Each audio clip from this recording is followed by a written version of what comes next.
Sveiki visi atvykę į Laikyk Kardaną. Šį epizodą remia prosport.lt.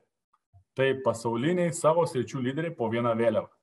Čia galite rasti ir gauti konsultacijas dėl dviračių, sportinių laikrodžių, slidinėjimo bei teniso prekių. Taip pat prosport.lt galite pasiūlyti profesionalias dviračių bei slidžių serviso paslaugas. Įsiveskite prosport.lt, ten rasite visą informaciją. Netgi gausite idėjų, ką galite padovanoti savo draugui, bičiuliai, kolegai. Dovanų kuponą galite išsirinkti taip pat. Taigi ačiū jiems dar kartelį ir ačiū jums, kad žiūrite šį epizodą. Todėl nepamirškite dar paspausti tą mygtuką subscribe, kad jūsų kolegos bičiuliai taip pat galėtų pamatyti Laikyk Kardaną serijas, interviu. Taigi, ilgai nelaukiam, važiuojam į epizodą ir laikom ką? Kardaną.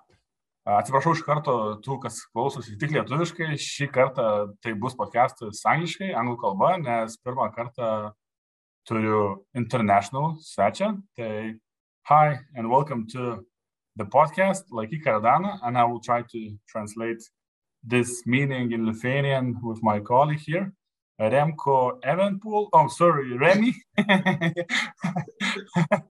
So hi Remi and welcome to a podcast about cycling, Lithuanian one. So how are you? Thank you. Thanks for having me. I'm not that good as Remco. Wow. Why? I don't know. He's too good. He's too good. And he will be good for like a decades to come, right?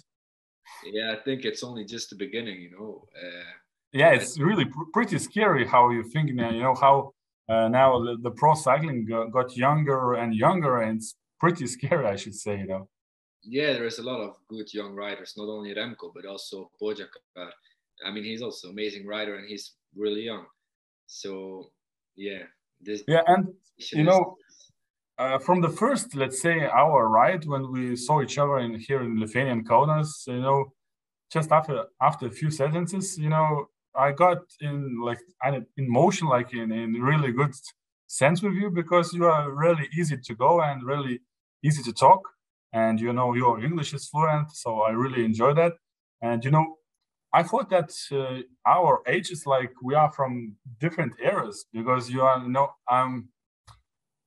I'm sad to say, but I'm like double the times your age, so it's pretty sad, but what can you do, but the main idea, what I wanted to have you on podcast, it's all, of course, that you are a cyclist and you are now going again to pro, right? But the main thing that at such a young age, you had very, really not a good, but a great initiative, to traveling from Belgium to Lithuania and, sacrificing, a lot of jerseys also, basketball jerseys to this hospital or can you, a bit explain what was the last year? It was the first time when you, made this, not a scholarship, but, this like an event when you gather money, etc. Yeah, it was the first time. So it actually all started because of Corona, I can say, because there were no goals, there were no races. So I think in September 2020, then I decided that I wanted to set a goal for myself. And I'm 2.5 years together with my girlfriend. And since the beginning, I was together with my girlfriend. She's Lithuanian. I said to her, one day I want to ride my bike to Lithuania, just for fun. I don't know why, because I'm crazy. I have no idea. September 2020, I decided, why not? I mean, there's no goals, there's no races. I want to set my own goal. So, I decided to just do it, just don't think. And first of all, I wanted to do it just, like I said, for fun, by my own, without any big thing, to make a big thing from it. I didn't want that, but I mean, I was like calculating how much it would cost for myself to travel there by car, to rent a car, a good car, to follow me, to get the materials, to sleep in the hotels, to get the food. And goddamn, I was really surprised how much money this was. So I decided to look for sponsors, but then I saw immediately that it was difficult just to, I mean, that people don't want to sponsor just because you're riding to Lithuania. And so then I decided that I wanted to do it for a charity, so for a good purpose. And yeah, I have chosen the Children's Hospital in Vilnius.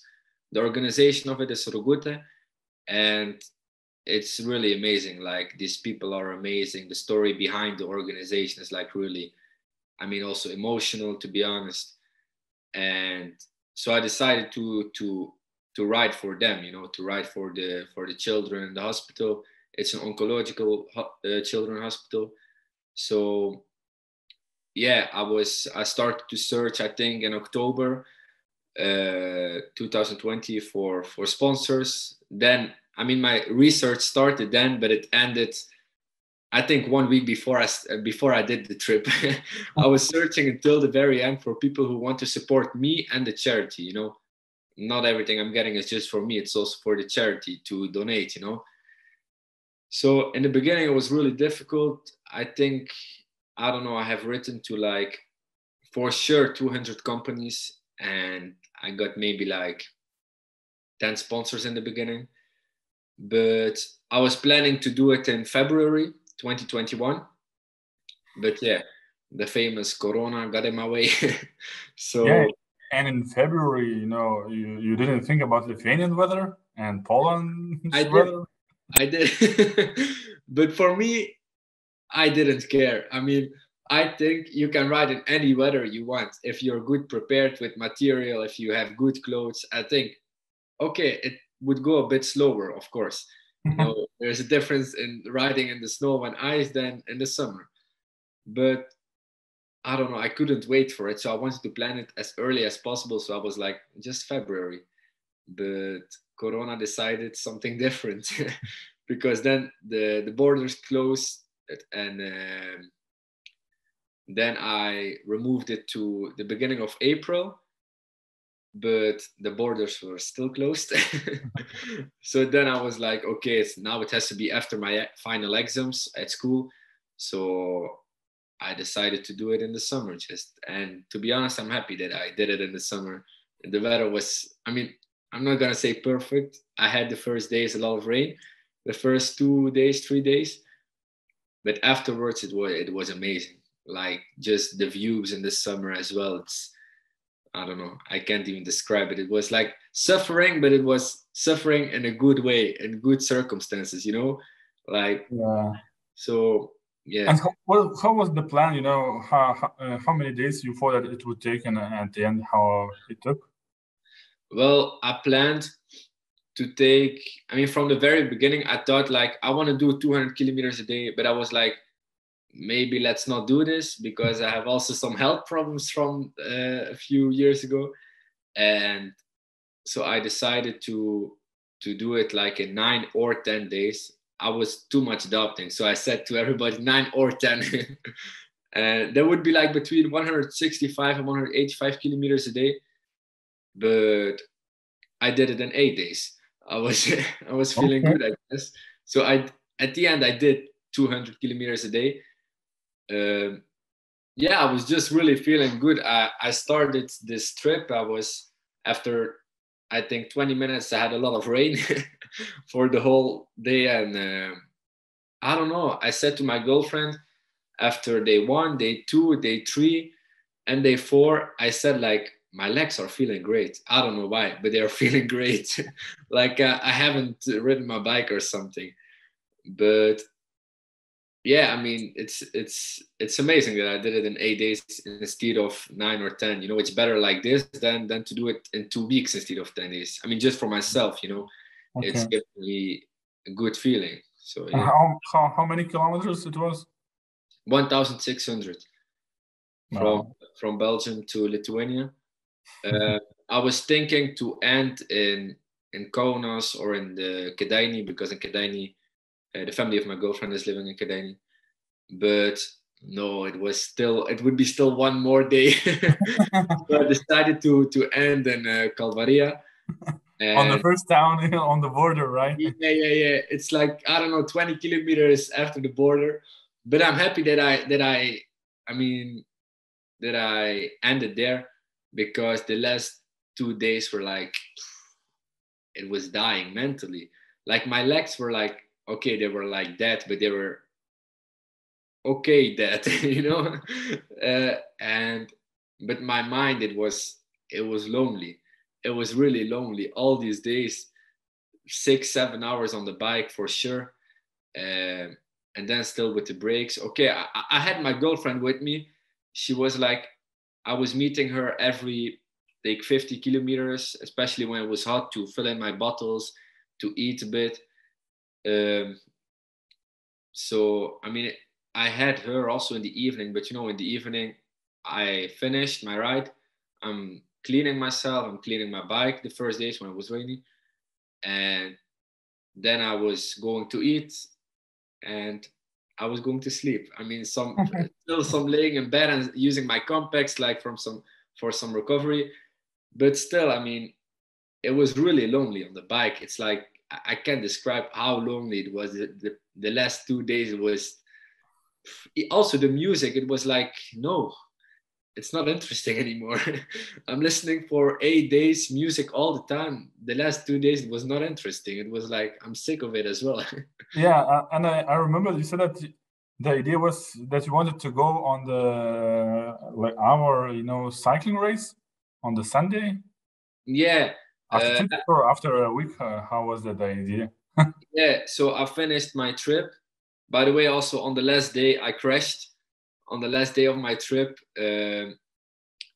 how much it was? It was 130 kilometers before the end. I crashed pretty bad. It was like I had such a long gravel road, and it was so bad. The roads were so bad in Poland. I'm not even gonna lie. And when roads are bad, sometimes it's okay.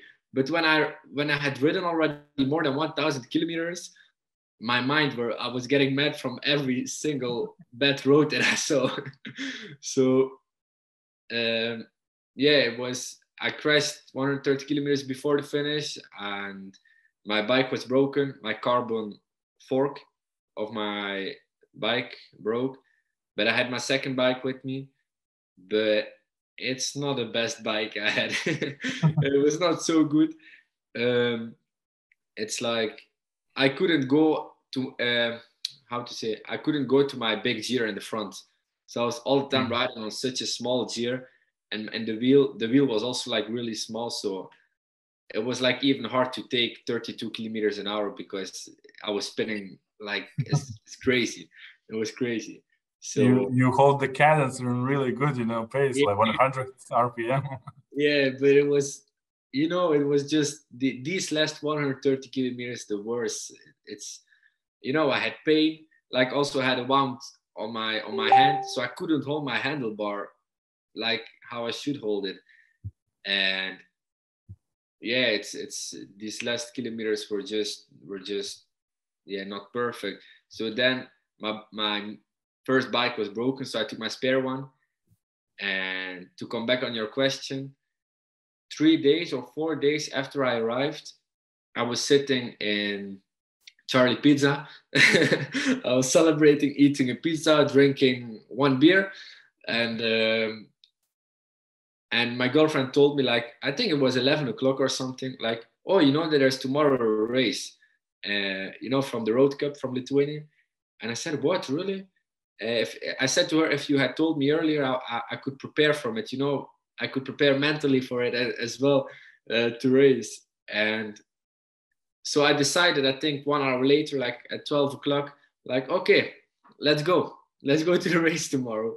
So I didn't have a bike that was working on the big gear. So, and like my wounds were still hurting, and my legs as well. My head was even still hurting.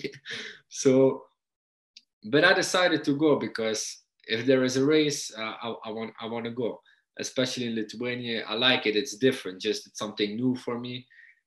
But yeah, so I went to the race with a kind of broken bike. That's the spare bike where I couldn't go on the big gear. And I asked there for a mechanic from Klaipėda, I think, from Klaipėda team. I asked him if he could try to fix it. So then he fixed it. So it was like kind of okay. He fixed it like 20 minutes, maybe 15 minutes before the start. So I had a bit of stress, I had a bit of stress. Like also other things were going wrong. Like I wasn't the inscription, there was something wrong. And it was not a good day. I was feeling it already. And then at the start, like I think 1 minute before the start, I'm feeling that my bike, that something is wrong. I'm looking at my front tire and the front tire was just empty. It was totally empty. So during the warm up, I don't know. Yeah, it got flat. And so I said like, wait a minute, my tire is empty. But I didn't have any other wheels with me. So I was going back to the guy from Klaipėda team and asking him for a bike in my broken Lithuanian language, and I got a wheel, and then I was like, okay, I'm ready for the race. And after one lap, there were like, I don't know how much laps, but after one lap, I think it was like 20-25 minutes, I decided to attack. I don't know why. Just I don't know why. Most of the time I don't know why I'm attacking because I'm bored in a bunch or something. So I decided to attack uphill, and I'm not a climber, so I totally don't understand myself. But and then after this attack, nobody was joining, so I was like, there is no point. And I couldn't do it by myself as well. So and then like 10 minutes later, like 35 minutes in the race, I started to feel like, I even don't know how to say it. There is no word for that feeling, like really bad, but like really exhausted, really tired, like still next level of being exhausted. Like, and then I realized like, this wasn't a good idea. Like I didn't have energy at all. I didn't have energy. And so yeah, I was like, okay, I'm still gonna try.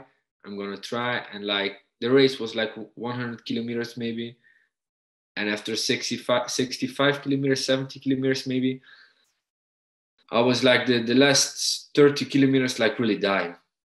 It was like too hard for me. I was too exhausted, and I decided like, no, there is just no chance. Maybe I could finish this race, but for what? For a last place in the peloton? For what? I was like, I was last week riding 1,600 kilometers. I was like, no, this is enough. I'm not gonna.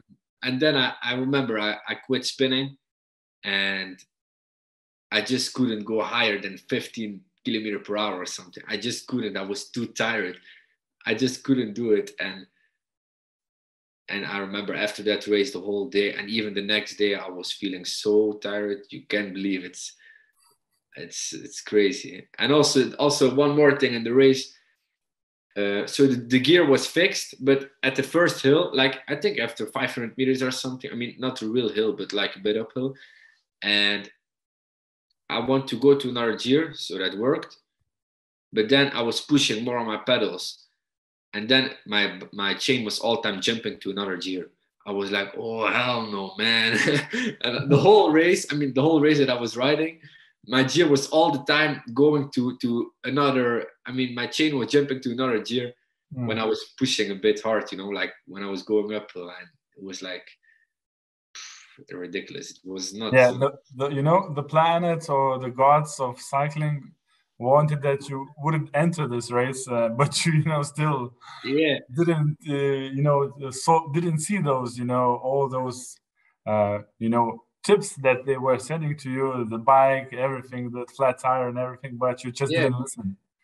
And about the trip, you mentioned, of course, you travel like through the little cities, little towns, but in Poland it was a very bad, as you mentioned, right? It's quite hard to have a nice road, and which would be, let's say, with minimum cars, or with minimum trucks, because there are a lot of trucks traveling from Lithuania to Poland, etc. So Yeah. you passed like in really small towns. So I can imagine that how Yeah. the gravel roads, etc. Like in the beginning in Germany and the first, I mean, actually the biggest part in Poland, I was riding on pretty big roads. So that's why my girlfriend couldn't follow me with the car, because it was too dangerous. Um, like the roads were really dangerous, especially when it was bad weather. The trucks were riding like more than 100 next to me, and there was like no cycling roads, you know. So it was pretty dangerous. I also didn't tell anybody, like, for example, my parents, you know, I didn't want to worry them. They were already like, be careful, you know, it's parents. And I didn't tell them like that the roads were that dangerous, because I knew that they would worry. But afterwards I told them, like, it was crazy. I was really scared to ride there sometimes. It was like the trucks going so fast, some cars like really going so close at me.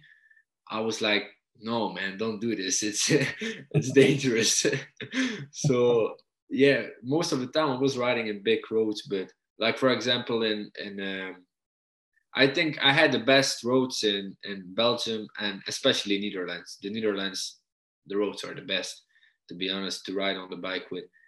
Uh, and then I entered Germany. I was like, Germany will be still okay. No, man.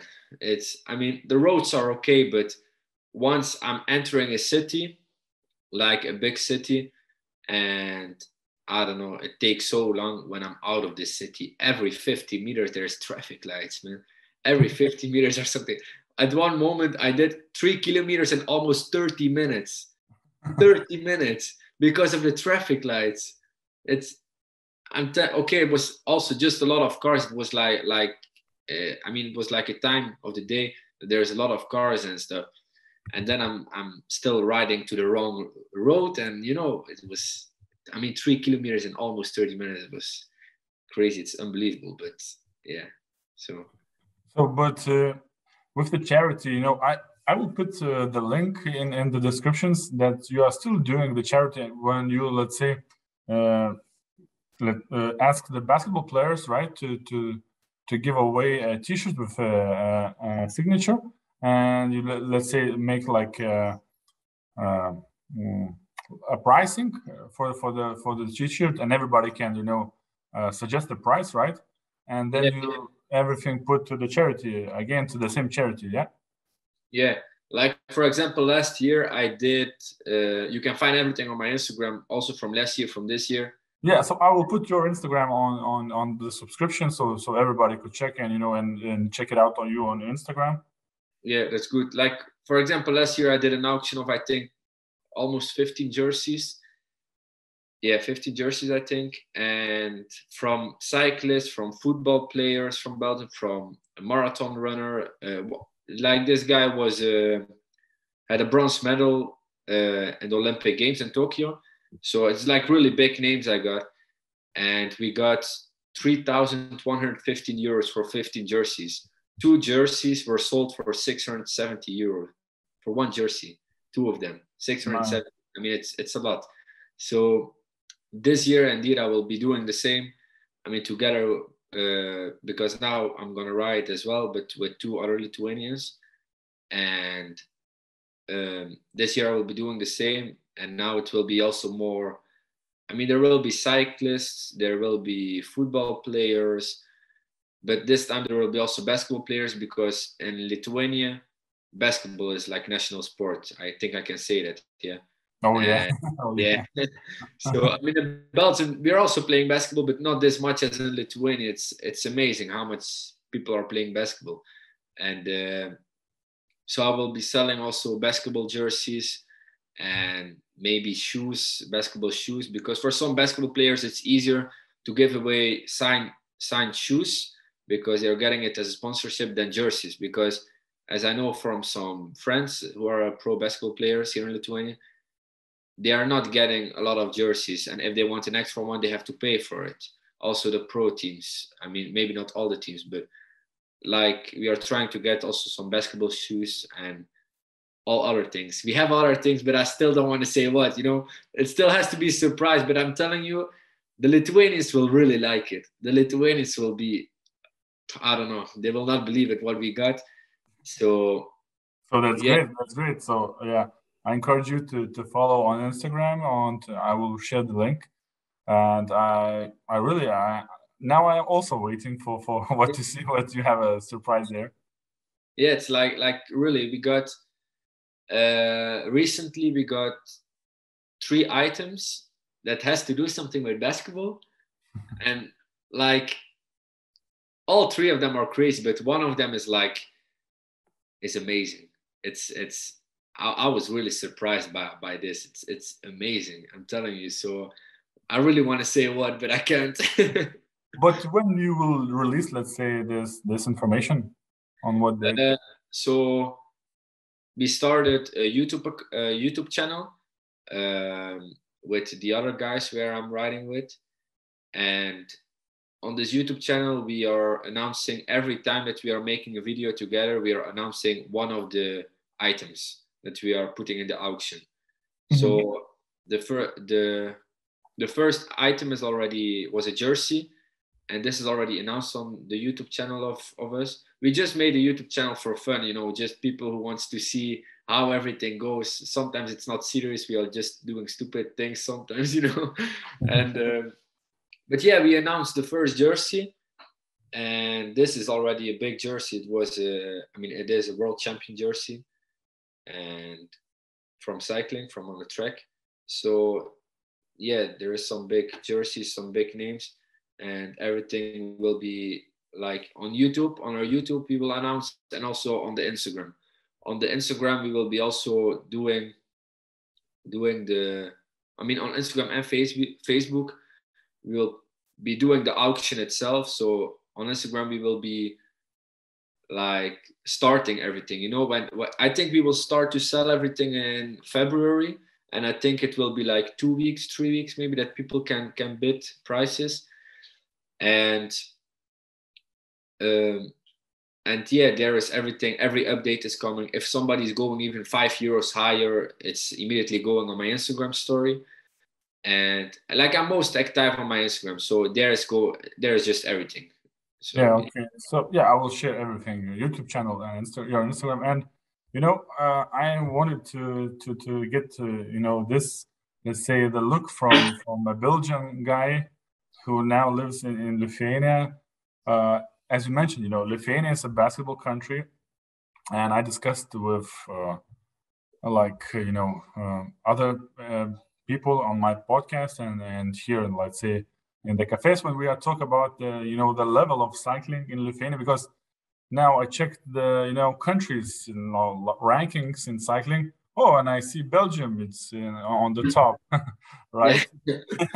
And Lithuania is like 37 or similar like that. And in basketball, we were always like fourth country in the world, and now we are a bit, down on eighth.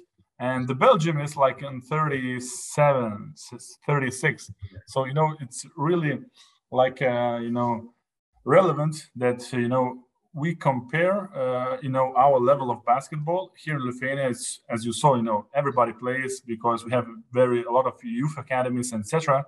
And I imagine, I didn't be in Belgium, but that you have really a lot of youth academies in cycling. So could you, let's say, say how it is in Belgium with the youth cycling?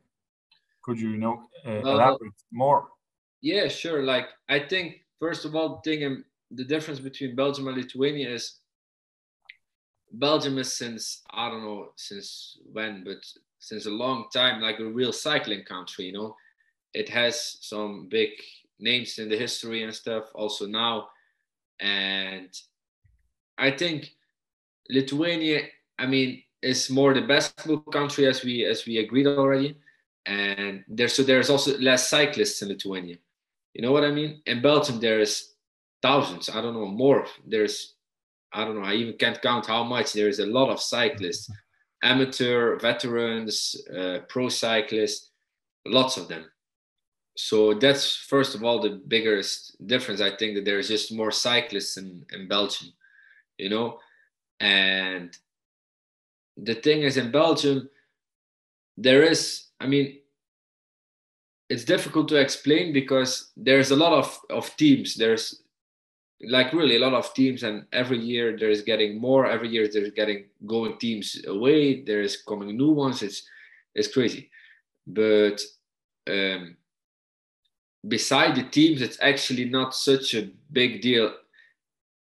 I mean, sometimes I'm even thinking that that it's better in Lithuania how they are taking care of cyclists.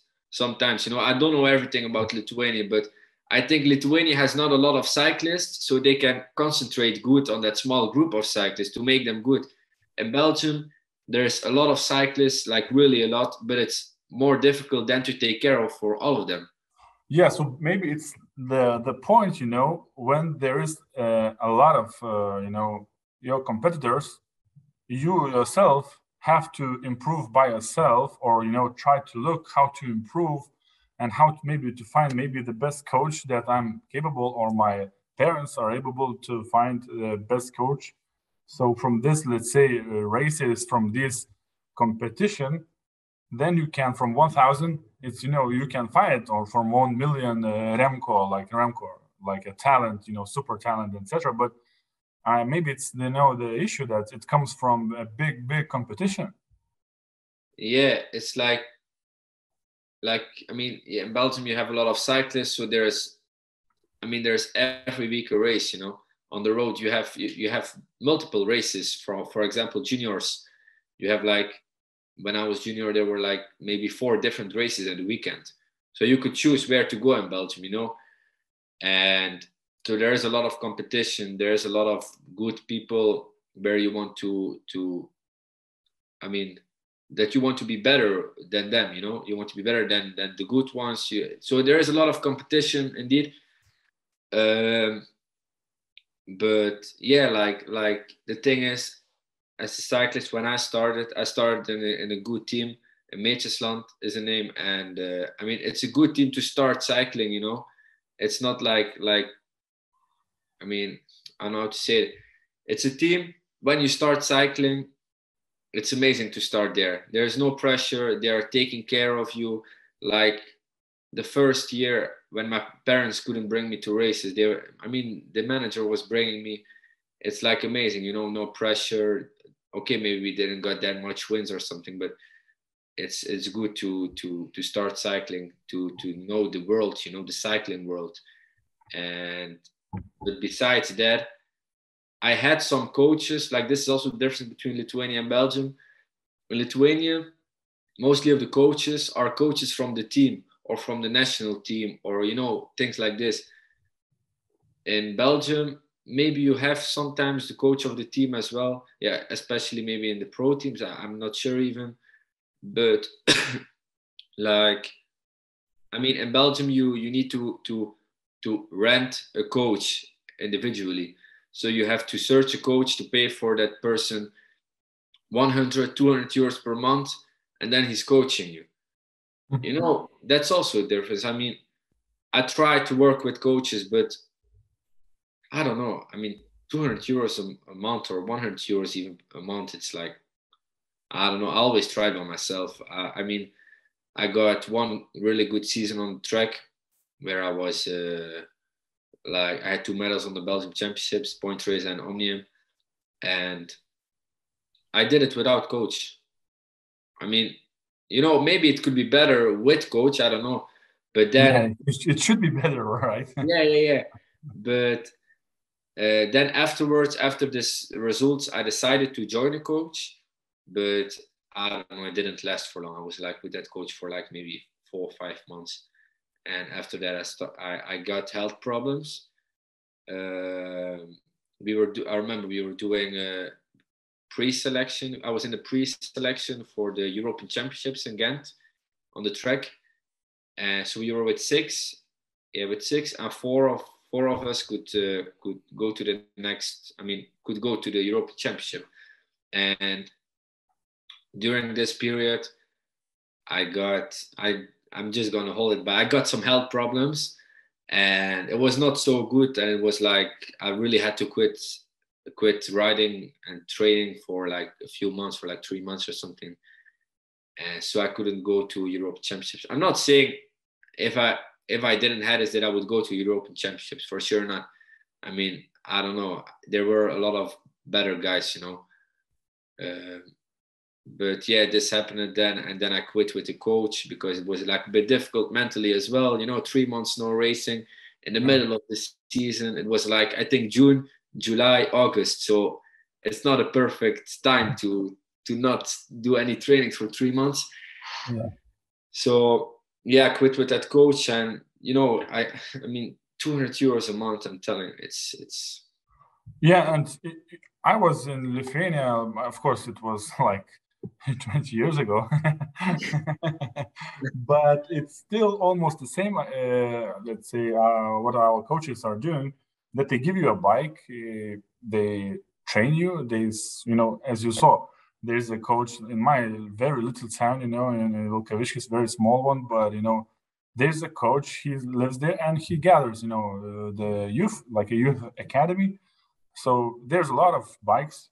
You start, of course, from the lowest one, and, you know, gradually growing, and you can get better and better bikes. And he makes everything, you know, for you, you know, the whole, how many kilometers you have to make, what are the, you know, how many days, etc., etc., etc. So, you know, sometimes from this like environmental, like I don't know how to say, like in a castle where everything is for you made already, just ride the bike, please. You know, almost you have to ask, please ride the bike, you know. Yeah. So That's also like different in Belgium and Lithuania. In Lithuania, you are getting like even as a junior or as a under 17 or even under 15 when you start cycling, you're getting from the team a bike. You're getting like almost everything, I can say. I mean, if I hear from friends of me who were and who are cyclists, you're getting almost everything from the team or from the national team if you are in the national team. Like in Belgium, when you start cycling when you're like maybe, I don't know, 13, 14, 15, 16, 17 years old, the team is not going to give you a bike. You know, they're not going to give you a bike for free. They're not going to give you your clothes for free. They're not going to give you your helmet for free. Maybe if you're Remco Evenepoel, maybe he got things for free. I don't know. But I mean, for me, it's no problem to pay for that. I have my own bikes. I always paid for my own bikes. Of course, also with my parents. I paid for my team clothes. You know, for me, it's no problem that I have to do this in Belgium. It's normal for us. So when I heard it in Lithuania, like my girlfriend was a cyclist as well, that she got always the team clothes for free and stuff, like everything that she could use, the bikes from the team. I was like amazed because I just couldn't believe it, because in Belgium we always have to pay for everything. I have now an idea, Remi. So we have to gather like 100. No, okay, too many. 110 at the beginning. Belgium Youth Academy, bring back here to Lithuania, and you know, try to work with, let's say, Belgium in Lithuania, Belgian, so they can, you know, see how it's going on, and then maybe our Lithuanians guys will see, oh, they came from Belgium, they want our bikes, you know, so they will be competition, and maybe the younger generation would understand, you know, that what they have here, it's really quite a unique to be in such position. And then, you know, when you have everything and you say, it's too hard, you know, sport, because it's really quite hard sport, you know, to say at least, because you have to push yourself to the limits and over the limits.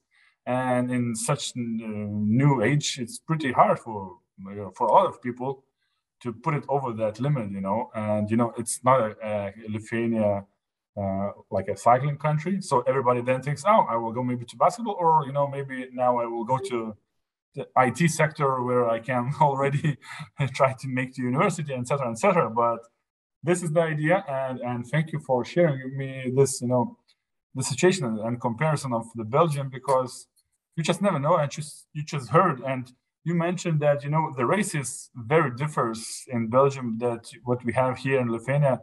Can you tell how it differs? Yeah, I think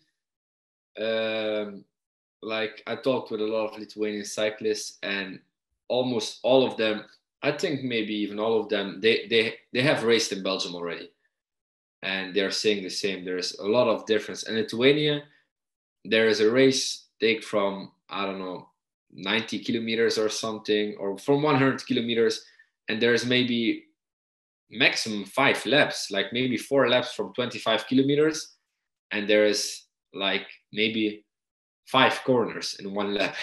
Yeah, a lot of this straight, and flat everywhere. yeah. So I mean, no, we don't have this in Belgium.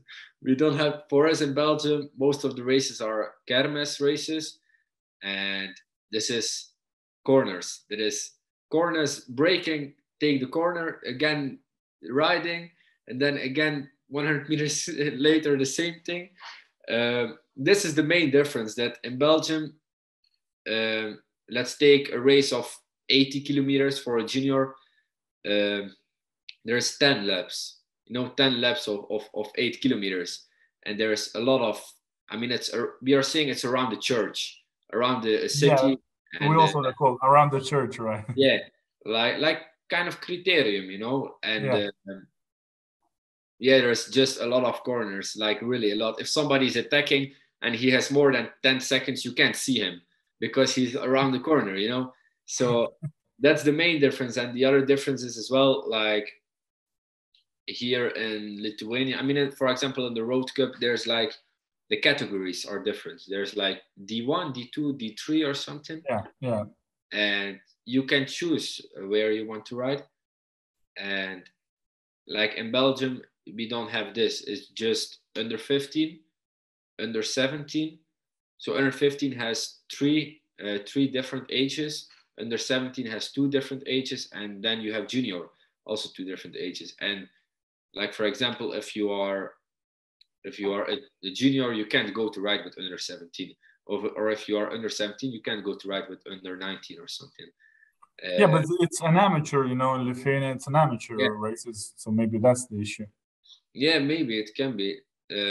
But I think besides that, there's not a lot of difference. Maybe the amount of people who are participating is also different. Of course, not always. Like when I was a junior, there were also races that I was riding like with only 50 people or with only 60 people. But like when it's full, there's like 120 people, and the small roads and the race around the church on the small roads, 120 people. Trust me, this is nervous.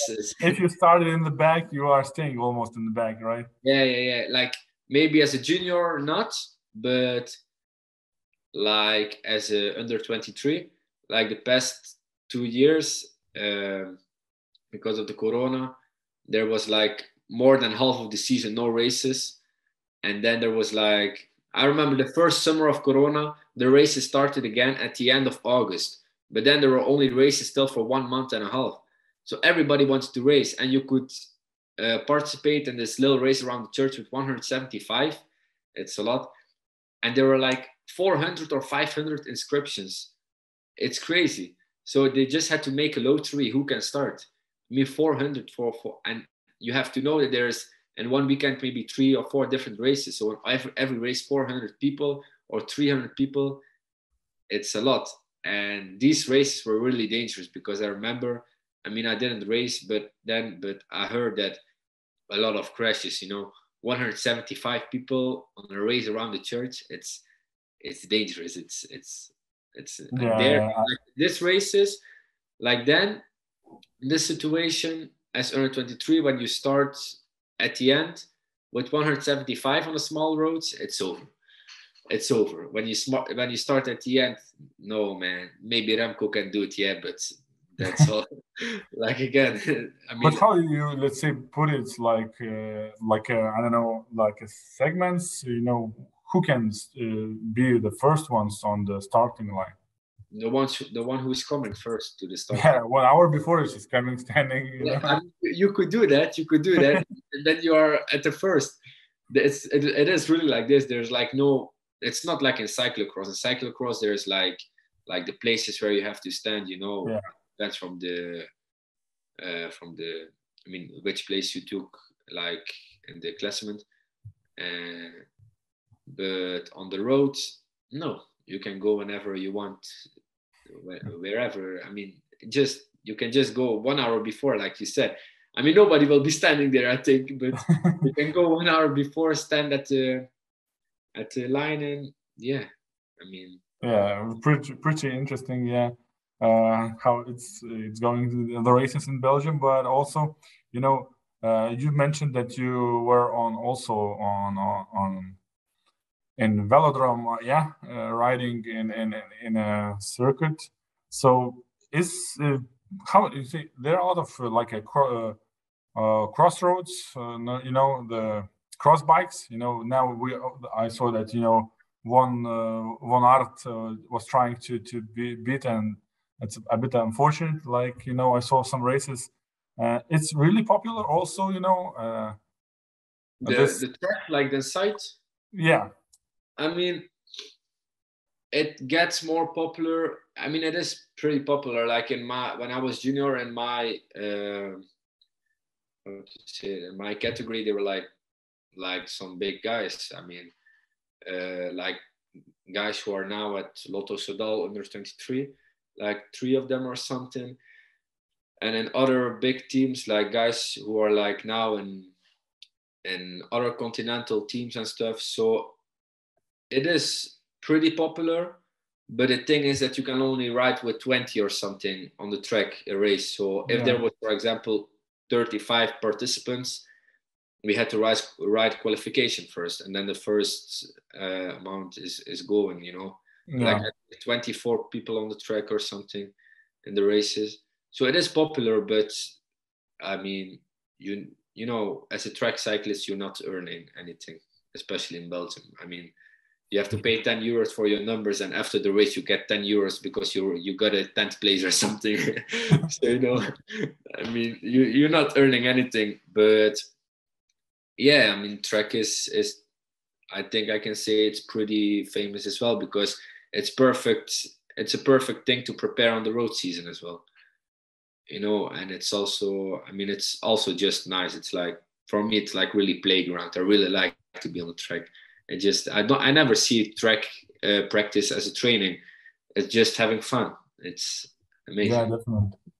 Yeah, definitely. But now on the winter time, I see. Yeah, Van Aert takes hometown victory in Herentals now. What I see. So on the winter time, everybody goes to cyclocross or not. Oh, I don't know. It's a bit of everything in Belgium. It's people are going, a lot of veterans and also just normal cyclists are going to ride on the track. Like I saw 2 weeks ago or 3 weeks ago, maybe, that Quick Step was having a training camp for like 1 week or 10 days on the track.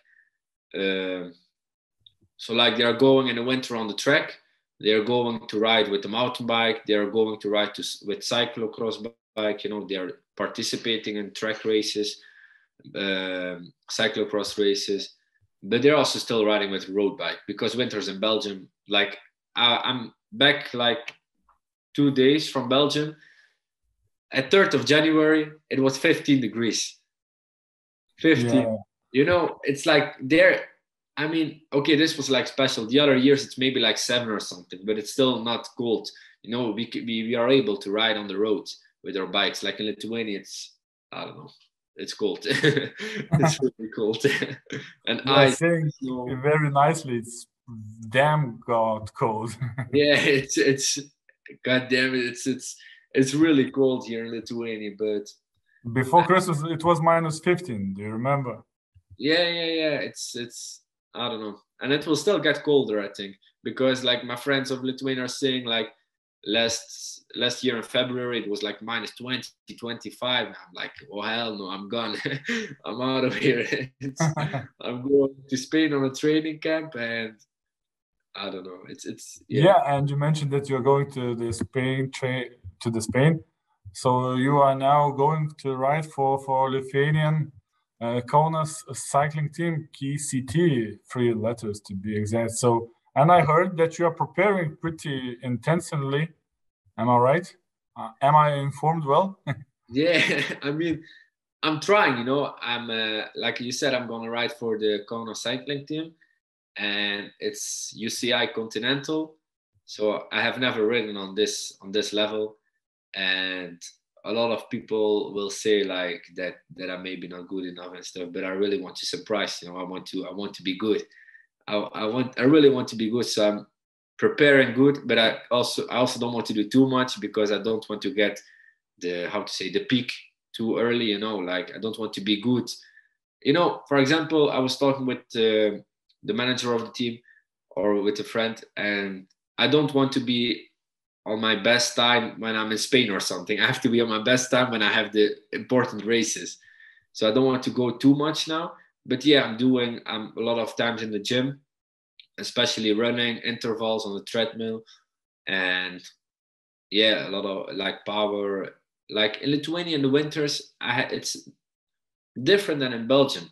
In Belgium, like I said, people are just riding. Yeah, people are just riding the on the road in Belgium. Here in Lithuania, I have to find other kinds of trainings. I'm going for runs. I'm going on the treadmill. A lot of times you can find me in the gym, treadmills, power training, and also basketball trainings we are doing here with some cyclists from Kaunas. And that's pretty hard as well. And swimming as well in the pool of the university. So there's a lot of kind of different trainings. And yeah, at the moment I'm doing pretty a lot. I'm also losing weight at the moment. I'm on a diet. So yeah. Right to me that diet because I'm after Christmas. I'm too fast for cycling. Like everybody. I'm 120, 110 in the summer, but everybody doesn't believe that I'm 110 or 120, and I'm still riding. You saw that with you almost. Yeah, I mean, but you're riding good, It's, I remember. How we call it is I'm going from my experience, Yeah, I understand. But you said that you will travel to Italy from Lithuania to Italy with two of your friends, Lithuanian ones. So you will be traveling like 3 people from Lithuania to Italy. Yeah. So when it will gonna happen? Because you will have like a season, so it won't affect the season, or how it's. When are you trying to travel to that Lithuania? Well, so yeah, like last time I was riding from Belgium to Lithuania and this time I'm gonna ride from Lithuania to Italy for the people who don't know it yet. And yeah, indeed, with 2 friends, and the time will be, I think, the beginning of July after my final exams. And then after this trip, I still have like a few months to do races. Of course, before my trip to Italy, I will also do some races already for sure. Like especially now that I'm in continental team, I want to go. I mean, the first thing is the races. Like, but this trip will be. The beginning of July, I think, that we still have the full summer for races. And it's with 2 friends, but one friend is still a surprise. It's still not announced. But like one friend I have announced already, it's Aivaras Noikaitis, and he's ex-cyclist. He's like, I don't know, 7 times or even more Lithuanian champion. And now he's coming back to cycling. He will also do some road races with me, and also in the Lithuanian road cup. So yeah. So how did you find him? Well, he's I actually know him already longer than now. I got to know him because he is a friend of my girlfriend, and yeah, and he decided that he wanted to join. Like after my last trip to Lithuania, he said that if I'm doing one more time a thing like this, that he wants to join. So yeah, I knew him already. Already like maybe 2 years or something. So yeah. Okay. So we will see how you're gonna happen to the trip to Italy. And what about the preparations? you mentioned that you're looking also for sponsors, and again the same idea to have sponsors and put them to charity also. Yeah, so last year I was having some sponsors. Like I said, it was difficult to find sponsors, but at the end I got some good sponsors materially, financially, and this time it's going again hard. It's not easy again because of Corona. Not everybody can sponsor. Not everybody, their business is going really well. So yeah, it's we are searching again. We have some sponsors already. We have Lithuanian sponsors. I have one Belgian sponsor. But last year, most of my sponsors were from Belgium. But now it's difficult to ask Belgian companies to sponsor me because I'm running from Lithuania to Italy. There is no Belgium. I'm just a Belgian guy, but that's all. Yeah. So now I actually have to ask more Lithuanians. But I mean, I wrote a lot of emails. To be honest, I'm sick of writing emails, like really.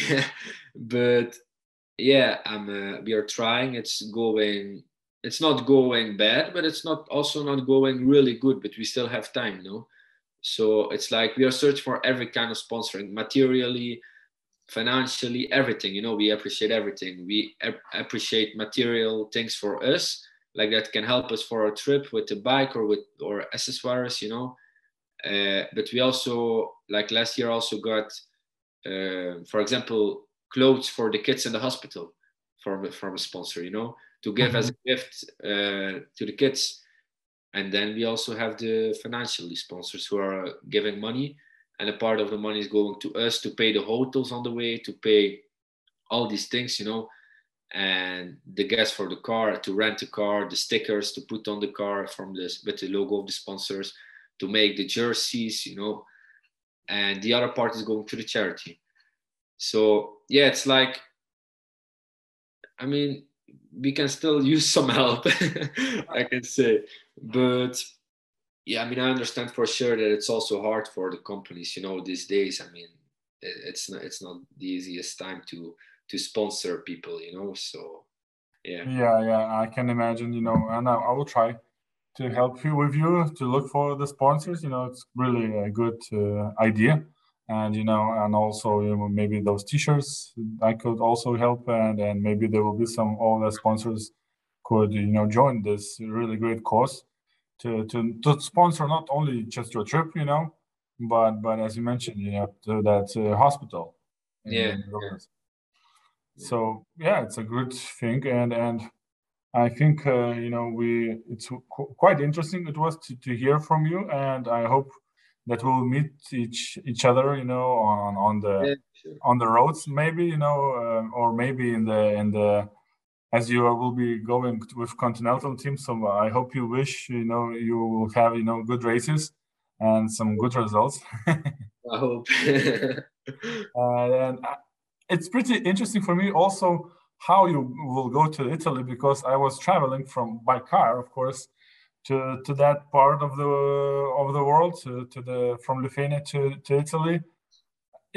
You have to really be a picky where your roads are going, because it's also a heavy traffic again from Lithuania, but maybe you will be helped by Lithuanians, so they will know some roads. Yeah, and it's also the hardest thing to Italy. It's 1,560, so it's like kind of the same as last summer, but now I have to survive the Alps. Yeah. And that will be a hard thing. Like in kilometers, it's like, maybe it sounds great, but it's kind of okay. I mean, I did it already, so I know that I can do it. But the Alps is like another kind of challenge. It will be, but Really? I like it to challenge myself and to push myself to the limit. So why not? But to which city you travel? It's to say to Italy. It's like it's maybe going down to Italy. It will take really a lot of kilometers. But if to Milan or somewhere around that. Yeah, I will go to Vicenza. I don't know if you know. Vicenza is between Verona and Venezia. No, okay. So I will go there because also the thing is, why I'm going there. It's because a friend of me is living there. He's a YouTuber as well, and YouTuber as well. So you calling yourself YouTuber and me YouTuber or what? you a YouTuber. I'm a YouTuber. Oh no, I'm not a Making YouTuber. a podcast, you know. So if you make like a 15 podcast and then you are YouTuber, right? I call you. For me, you're a real YouTuber. Oh my God. I'm a YouTuber. Okay. Tyler's hi, I'm a YouTuber. No. So that's also the reason why I'm going to Italy, and especially to Vicenza, because there's like this one guy, and yeah, you know, firstly I was riding to Lithuania past summer for the charity and for Erika, my girlfriend, and now I'm just doing it for a good friend, you know, riding for the charity to Italy, but also for a good friend, you know, like just to show my respect, the friendship, you know, to show the friendship for this guy, and yeah, I mean, why not? It's like Hey, but you are studying, what are you studying here in Lithuania? sports management and tourism management. But I saw the post in your social media that you're also doing a massage, like for sportsmen, or yeah, just for regular people.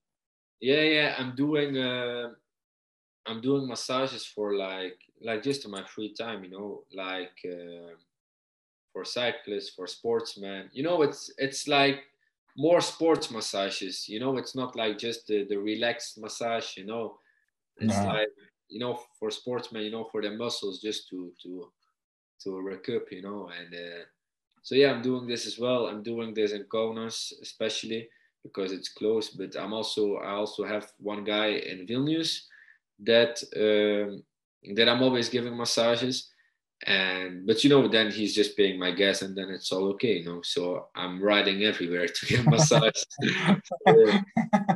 But like how you just trained yourself, or do you like have like a massage certificate, or just like you watch YouTube and you have massages? The YouTubers, you know. I don't know.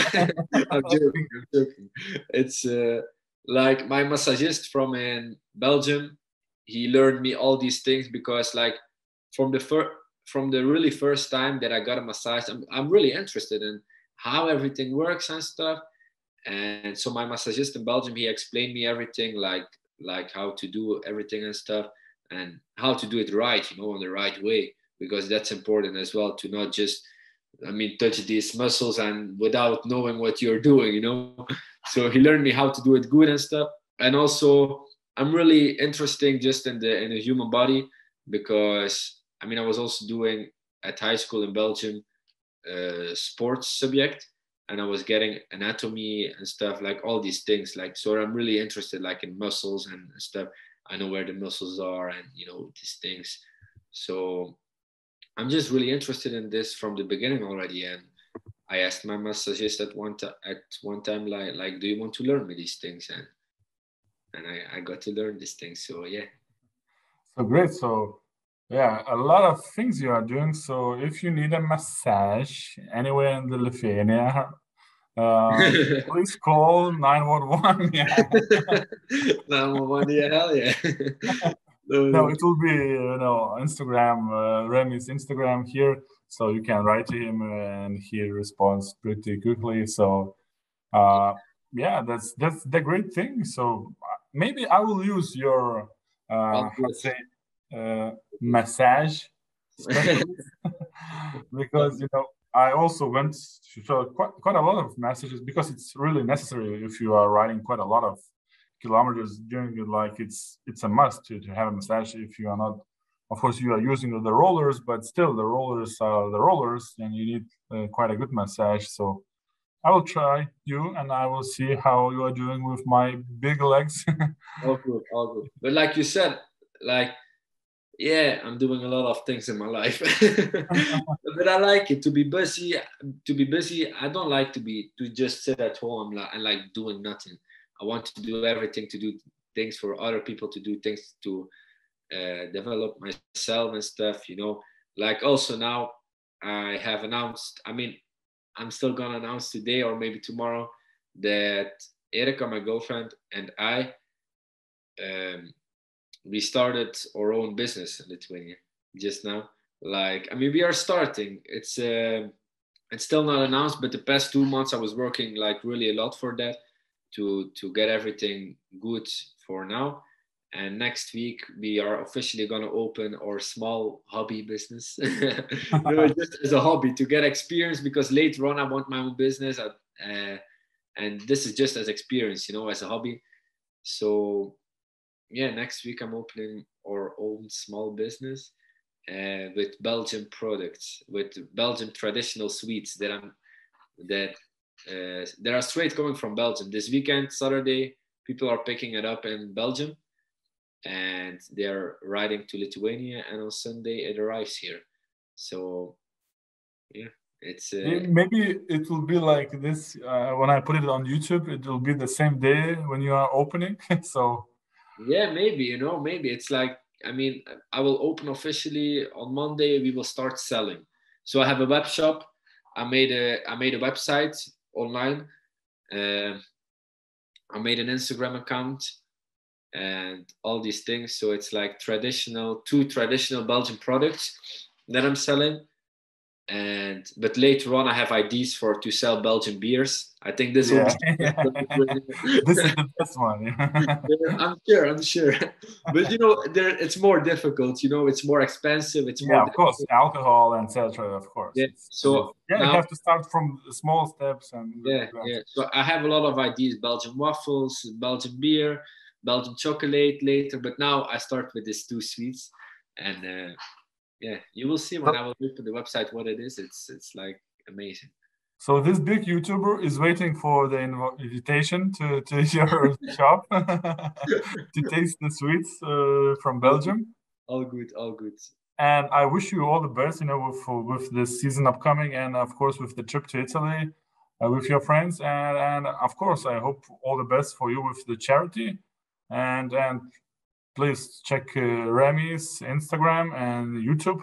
So if you would be interested to donate to purchase the T-shirts or the sneakers, as you mentioned, of basketball players, of football players, of cyclists, and you name it. So check it out. The links I'm writing here on this, description. And thank you again, Remi, for this nice talk. And I hope our English was good and understandable for everybody. Yeah, thanks for having me. Like, I really enjoyed it. It's nice to. I really also enjoyed too, because it's not so really common that at this quite young age, that you'll be involved like in charity and doing quite a lot of stuff, right? So it's really let's say the main reason that we wanted to talk with you today, not only from the cycling thing, because there's the whole world around the cycling, right? Around the sports and in any kind. So thank you again, and see you on that Monday with my invitation. That's good. I will send you an invitation with pleasure. Okay, thank you everybody who's watching, and see you. Oh, we didn't translate. Oh my God, we didn't translate this Laikyk Kardaną. You know what it is? It is in Lithuanian, in general. Do you understand what it is? No. As you said, you are having an issues with your big chain ring, right, on the front. So in Lithuania, the coaches are saying usually to me or to any kind of the youth, and I heard from all the Lithuanians riders that it is really a thing, Laikyk Kardaną. So it means when you are doing maybe uphill or traveling with speed, and you are already losing a bit of speed and the cadence, and you want to lower the gear, and now doing uphill, you want to reduce to the smaller ring up front. And he says, no, leave it on the big ring. So it means, Laikyk Kardaną, this means leave it on the big chain ring. It's, of course, in English, it's quite stupid, but I understand. Yeah, but keep the power, keep the cadence, keep the power on the, on this quite heavy maybe cadence, because you want to lower, and of course the speed will drop definitely. So this is the expression, and I know I heard this, that from everybody, that this is the expression in Lithuania: keep the power, Laikyk Kardaną. So So Laikyk Kardaną to you too, with all your ideas, with all your charities, with all your small business starting. So it's really good that you are doing a lot of things. And I think when you have such a lot of time, so you have to do a lot of things, right? Yeah, a lot of things. But it's okay. I mean, with pleasure, I like it, like I said, to be busy. So okay, thank you again, and see you around. Yes, thank you. See you. Thank you, everybody, and see you in a bit.